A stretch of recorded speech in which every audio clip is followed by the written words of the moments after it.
1.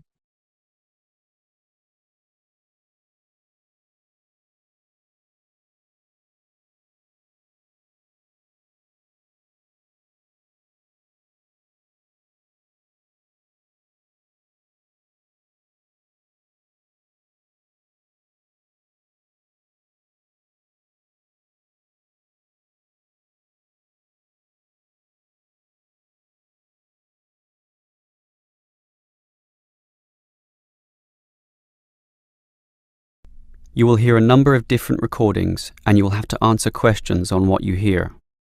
There will be time for you to read the instructions and questions, and you will have a chance to check your work. All the recordings will be played once only. At the end of the test, you will be given 10 minutes to transfer your answers to an answer sheet.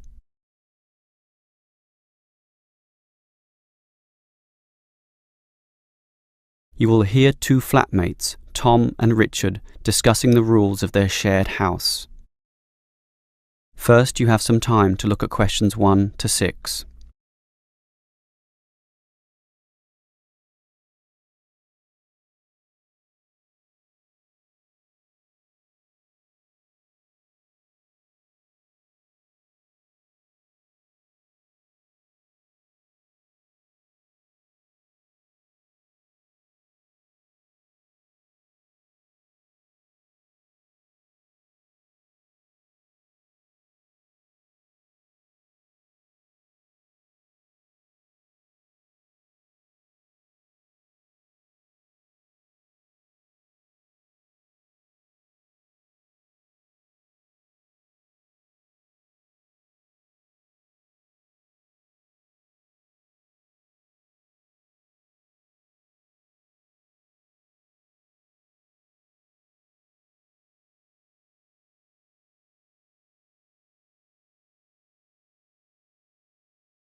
Now we shall begin. You should answer the questions as you listen, because you will not hear the recording a second time. Listen carefully and answer questions 1 to 6. Richard, as we discussed before with this extra bedroom in the house, we should advertise for another tenant, but I think we've got to establish rules this time. We already have 2 rules about the rent money. Remember? We pay on the 5th and expect full payment with no excuses. Sure, but I mean additional rules apart from those 2. Okay, there's certainly no harm in that. Remember the problems we've had with people in the past. I think we should learn from those bad experiences. You may have a point there. For example, you know that I like cooking, so I can propose a kitchen rule straight away. Every tenant must clean after use. We shouldn't allow what happened last time. You mean that guy who left all his dirty dishes piling up and food on the floor? Clean after use. We should write that down. I'm happy with that. And not only clean, but they also have to tidy up. We can't have them cluttering up our very small kitchen counter. I'm with you there. That will make life far more manageable. So, tidy up is our second cooking rule, let's say. And now, can I tell you what really annoys me? Sure. Dirty tenants. Those who just allow dirt and dust to build up around the house and don't care less. We've got to have a strict rule prohibiting that. What about a cleaning roster? We can make a list of everything that we expect to be done. Carpets vacuumed, furniture dusted, toilet cleaned, and so on. And everyone is required to take turns. First my turn, then your turn, then the third tenant's turn. This spreads the load so we can keep the apartment very clean. I'm happy with that. Otherwise, one person will be working harder than the others. But how often do we do it? Every day, twice a week, or once a week, or what?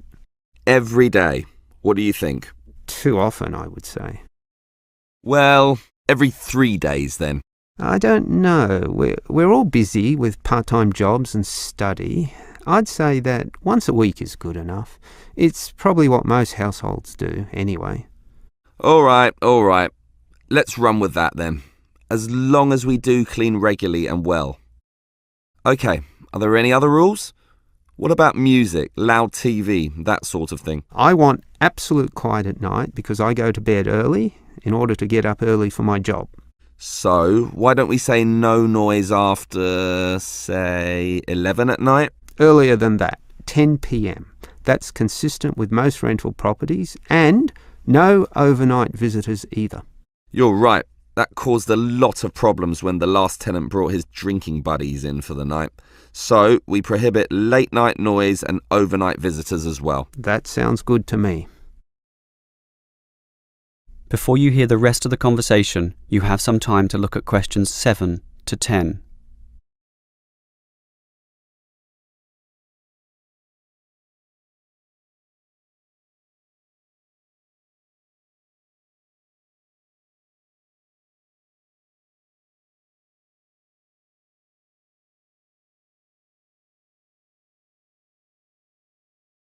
Now listen and answer questions 7 to 10.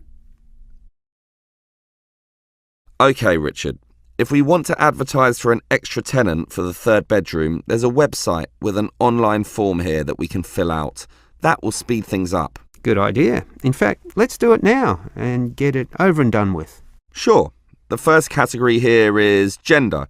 I guess that means we write male or female. I think I'd prefer a male. He'd fit in with us, one of the boys, something like that. Sure, but that might limit things, and I'd say a female might be just what this household needs. Why don't we say any and let fate decide? See who turns up and judge them as they come. Okay, I'll type any. So now we move on to job. What sort of job do you want them to have? To me, it doesn't matter. Doctor, lawyer, cleaner, as long as they have a job, of course. Unemployed tenants can be a problem. Just type in must have. You mean a job? Yes. Must. Okay, that's done. Now, how much should we ask them to pay? $180 would be about 1/3 of the total rent.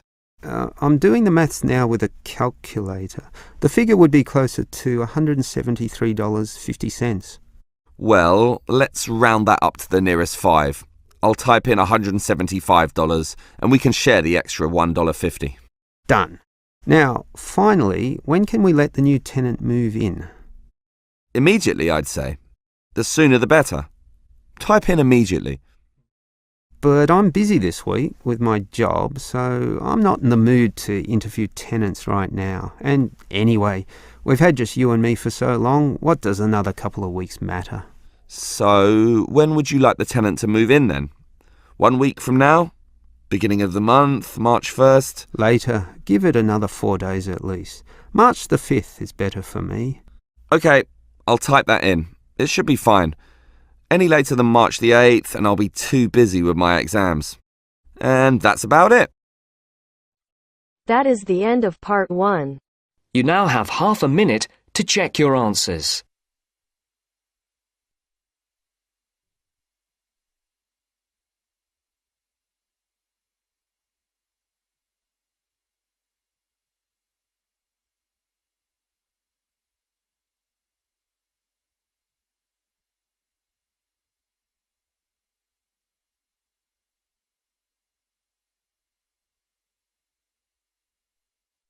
Now turns to part 2. Part 2. You will hear a police officer giving a lecture to some overseas students about ways to minimize risk in public. First, you have some time to look at questions 11 to 17.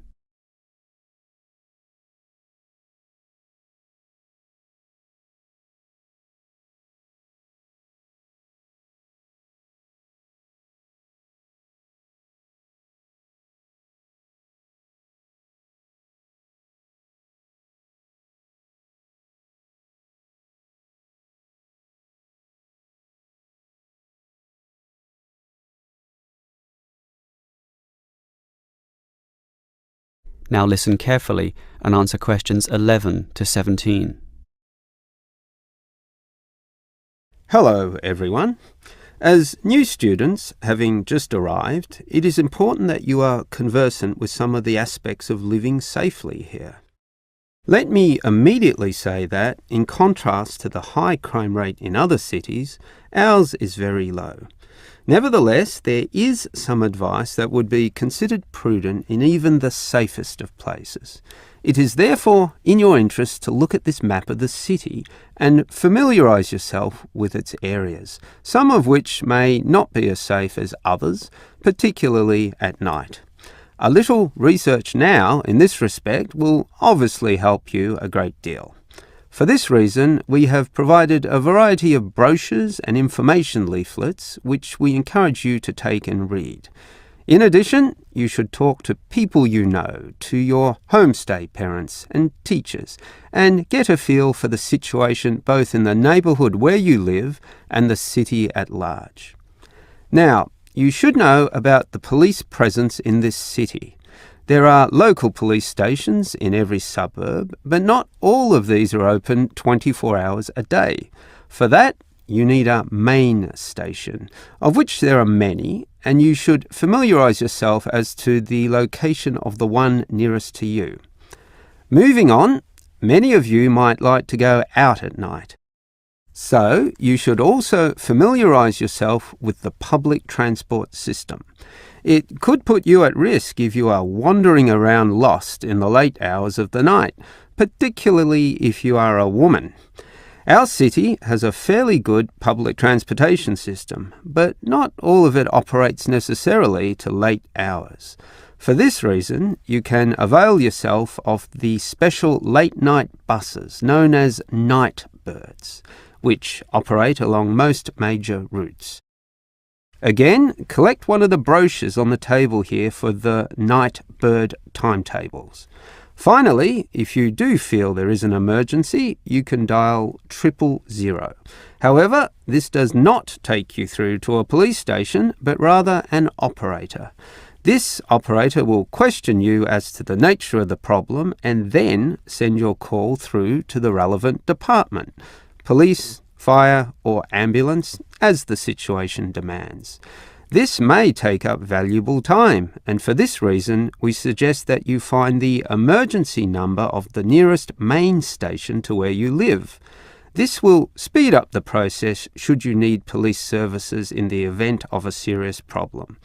Having said all this, let me remind you once again that this is a very safe city, and we don't expect any problems to occur. Yet, it always pays to be prepared. Before you hear the rest of the talk, you have some time to look at questions 18 to 20.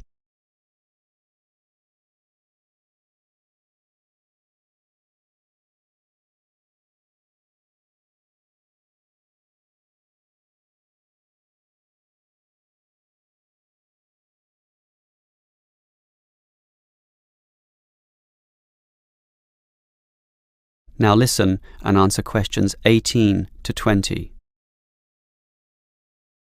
On the same subject as being prepared for problems, it is a fact that the police cannot cover every part of the city at all times of the day. Thus, it is advisable for you to take some precautions and be prepared for any problems which may occur. There are less safe areas which you may inadvertently find yourself in and, through no fault of your own, be faced with difficulties. In this respect, some people advise that women in particular carry mace or pepper spray, which can be sprayed into the eyes of an assailant. However, please be informed that these are illegal and consequently cannot be purchased, constituting, as they do, an attack weapon. On that same theme, any knives or small arms, while perhaps being legal in your country, are illegal here and must not be carried on your person. One thing you can carry, however, is a personal siren. In the advent of a problem, you just push a button and the siren will sound loudly, drawing such attention that any assailant almost invariably flees immediately from the scene. Moving on, you may wish to stay out late, to have fun or see the sights of this city at night, and we do not necessarily discourage that. However, we do advise that you confine yourself to areas that have sufficient street lighting or illumination. In the course of your activities, you may well meet strangers, but if this happens under clearly lit areas, visible to everyone in the vicinity, statistics prove that in almost all cases, nothing will go wrong, particularly if you carry your siren. Above all, the greatest rule is simply to exercise discretion and intelligence when you go about your business.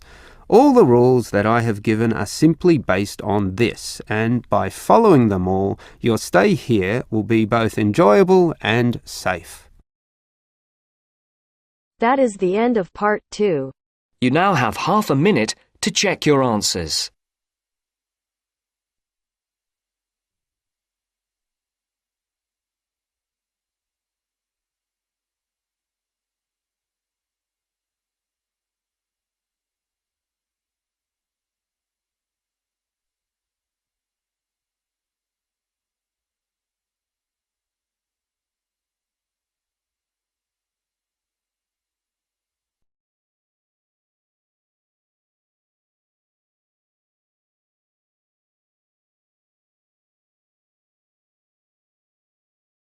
Now turns to part 3.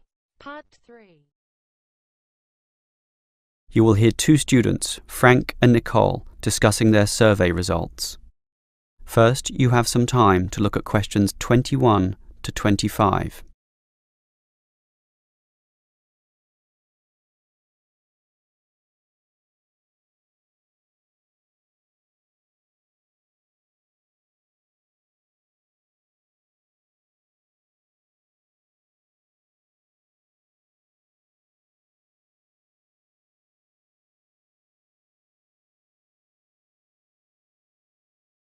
Now listen carefully and answer questions 21 to 25. OK, Nicole. Did you interview the required 50 people? Yes, I have them all here. I had intended to talk to over 50 actually, but I could only talk to 46 in the end, all students from the university. It should be fine for our purposes, and it was interesting actually to hear what they said. I was hoping for 50 to make a round number. Better for statistical purposes, but 46 should be OK. I think so. What was interesting was that many of them were not happy with the staff here. Really? What proportion? Well, 1/4 of them said the staff were OK, and another 10% said they were good, which together makes about 1/3. So basically the rest of the people I interviewed weren't happy in this respect. So, what was the main cause of complaint? Well, it's rather mixed. A lot of the foreign students complained about the homestay accommodation and the attitude of the homestay officers when dealing with these issues. Most of the foreign students said this actually, but the bulk of the mainstream students had concerns with the attitude of the teachers. It seems they feel the teachers don't care enough, and facilities weren't that important, relatively speaking. I think the teachers here are OK. Don't you think so, Nicole? Personally, I'd say most of them are fine. But obviously there are a few I'd say need to improve in their commitment to helping students. Oh, not many though. Only about 10% maybe. More, I'd say. At least 1/3. Wow, Nicole, that's a bit harsh. That many? I'd say 90% of the teachers here are fine. I think I definitely disagree there.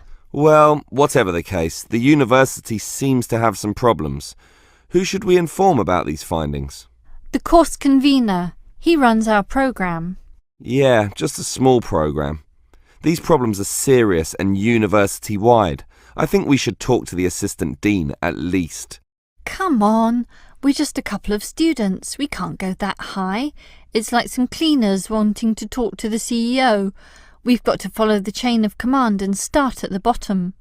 OK, the course convener it is. Before you hear the rest of the conversation, you have some time to look at questions 26 to 30.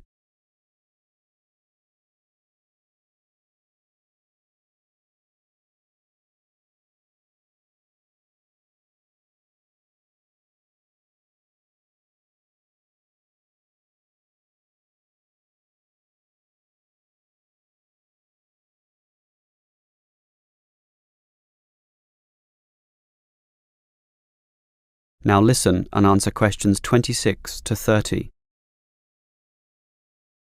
So, Nicole, can you explain the technique you used for interviewing people? Every time I try interviewing, I seem to encounter problems, and yet you manage to interview so many people so quickly. What's the secret? It's really quite simple. Let me explain it all.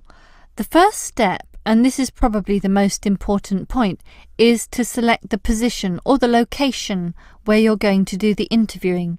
It's got to be a good one. For me, it was the university cafeteria at lunchtime, where people would be relaxed, have time, be sitting down, and be more willing to speak. Ah, clever. But that leads to the next point. Everyone's in a hurry these days, so you've got to immediately confirm that they can in fact spare some moments to answer your questions. There's no point starting and then having them rush off in the middle of the interview. It just ruins everything. Yeah, that's happened to me a few times, actually. And then it's equally important to carefully outline why you want to talk to them in the first place. Some people might think you're a salesman or a busybody or some nutcase from a religious cult. They have to know the purpose and trust you. Now, part of that trust involves guaranteeing that the information will be kept in total confidence. And for that reason, I show how we don't take down names or any personal data. After that, you're ready to begin, but sometimes they're not won over or not ready to give you the time, in which case you remind them about how their information can actually improve life for all students, and that they are actually serving the purposes of everyone by cooperating. Right. Make it seem like a noble cause. It is, in a way, but the last step is not so noble at all. I just offer them a payback, usually a scratchy lottery ticket, if they promise to answer all the questions. Everyone dreams of scratching one of those tickets and winning $1 million, so that makes them do everything you want. Aha, very clever.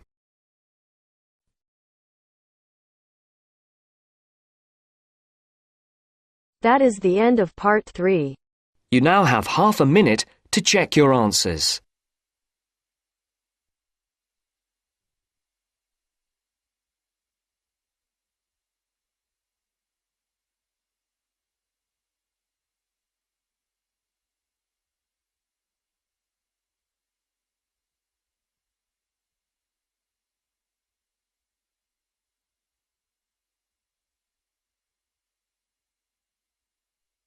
Now turns to part 4. Part 4. You will hear a lecturer discussing human resource management. First, you have some time to look at questions 31 to 33.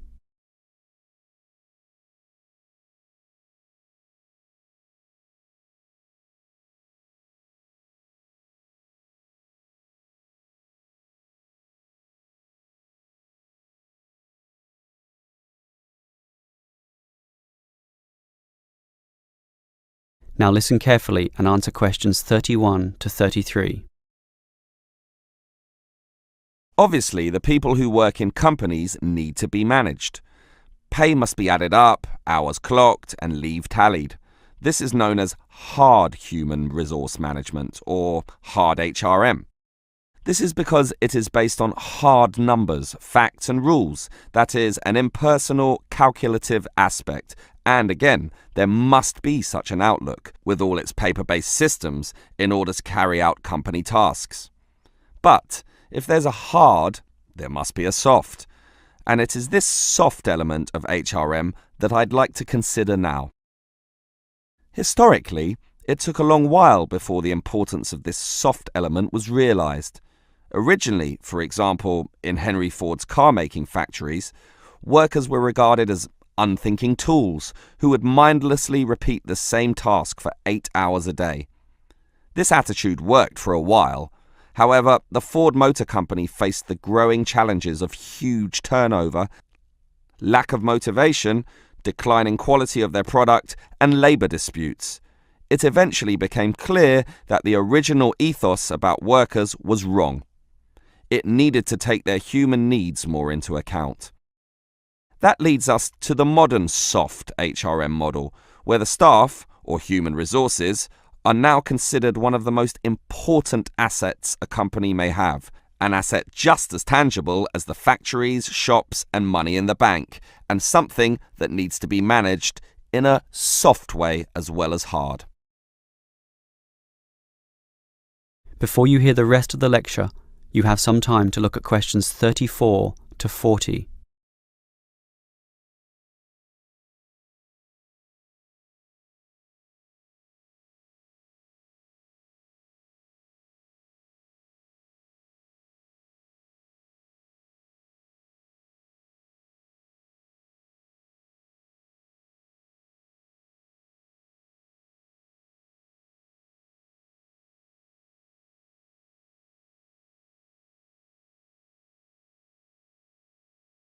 Now listen and answer questions 34 to 40. So, what is soft HRM? It basically involves 3 elements. One is motivating your staff. The second is making sure they stay with your company, that is, reducing turnover. And remember, turnover costs money, diverts resources, disturbs the system, and you may be losing a lot of experience there in just one staff member. The third element is using the staff in the best way, in a way that gets the most out of them. All of these elements are closely related and sometimes overlap, but are still distinct enough to be considered separately. Now, let's talk about motivation first. Obviously, people will work harder if they feel good about being where they are. This means the company should let people know that they are significant, and you do that by emphasizing the higher purpose their job serves in society as a whole. And this sense of higher purpose will drive people onwards. So, for example, if the company makes paper, have a motivation session, letting them all understand the importance of paper to modern society, and it is important. Basically, everything is important when you think about it, so make this fact clear to all. As for keeping staff, well, that also comes from motivation. But do you know the number one reason why people leave jobs? The answer? Because they don't feel appreciated. So, you need to make sure that they have this feeling. How? At its simplest, the boss can say thank you to the staff. You can remember their birthdays, bring out a cake, celebrate milestones, take them to a restaurant once in a while, and say thank you again. But more importantly, mean it sincerely. If this is going to work, sincerity is very important here. Well, we've motivated the staff and retained them with the company, so now we've got to use them optimally. This is often done by getting them to participate more in the key decisions. This has 2 advantages. 1, the employees feel more in control of their destinies, helping again with motivation and retention. And 2, the company tends to make better decisions. Remember, often it is the people closest to the customer who can really tell you the very best things about what works and what doesn't. The modern organization realizes that insight, knowledge, and clever innovation can come from anyone in the company, no matter how close or far from the decision-making process they may be. That is the end of part 4. You now have half a minute to check your answers.